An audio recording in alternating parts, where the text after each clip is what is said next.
ஸ்ரீ குருப்யோ நமக. 108 days ancient yoga சேலஞ்சில் இன்னைக்கு நம்ம பார்க்க போகிறது ஏன்ஷியன் டெக்ஸ்டான ஹதயோக பிரதிபிகால சீத்தலி பிராணாயாமா. சீத்தலி இதோட சான்ஸ்கிரிட் வேர்டோட மீனிங் பார்த்தோன்னா கூலிங்னு அர்த்தம். இதுவும் சீத்காரி மாதிரி ஒரு கூலிங் பிராணாயாமா தான். இந்த சீத்தலி பிராணாயாமாவை எப்படி பண்ணுறதுன்னு பார்க்கலாம்.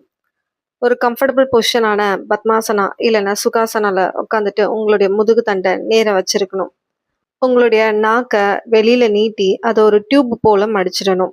அந்த டியூப் வழியா காற்றை உள்ளிழுக்கணும். உள்ளிழுத்த காற்றை மூக்கு வழியா விடணும். இதுதான் சீத்தலி பிராணாயாமா. நாக்கை வெளியில நீட்டி இந்த மாதிரி ஒரு டியூப் மாதிரி பண்ணி அது வழியா மூச்சு இழுத்து விடணும்.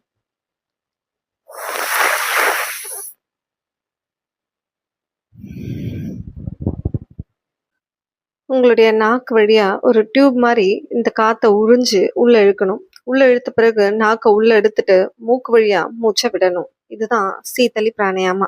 இந்த பிராணாயாமாவை யாரெல்லாம் பண்ணக்கூடாதுன்னு பார்த்தோம்னா, கோல்டு, காஃப், ஆஸ்மா, ப்ராங்கைட்டிஸ் இந்த மாதிரி ரெஸ்பிரேட்டரி கண்டிஷன்ஸ் இருக்கவங்க இந்த பிராணாயாமாவை அவாய்ட் பண்ணுறது நல்லது.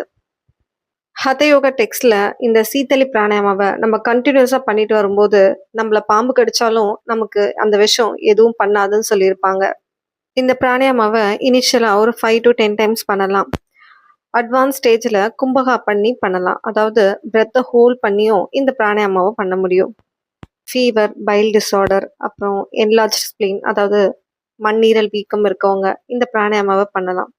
ஹை பிளட் ப்ரெஷர் இருக்கவங்களும் இந்த பிராணாயாமா பண்ணுறது மூலமாக பிளட் ப்ரெஷரை ரெடியூஸ் பண்ண முடியும்.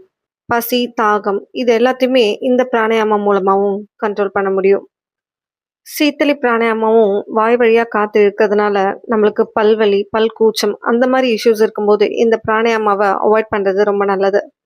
எல்லா பிராணாயாமாவுமே நீங்கள் ஒரு யோகா டீச்சர் கிட்ட கற்றுக்கிட்டு செய்யும்போது அவங்க நீங்கள் பண்ணுற தப்பை கரெக்ட் பண்ணி நீங்கள் அதை பண்ணும்போது உங்களுக்கு அதுக்கான முழு பலன் கிடைக்கும்.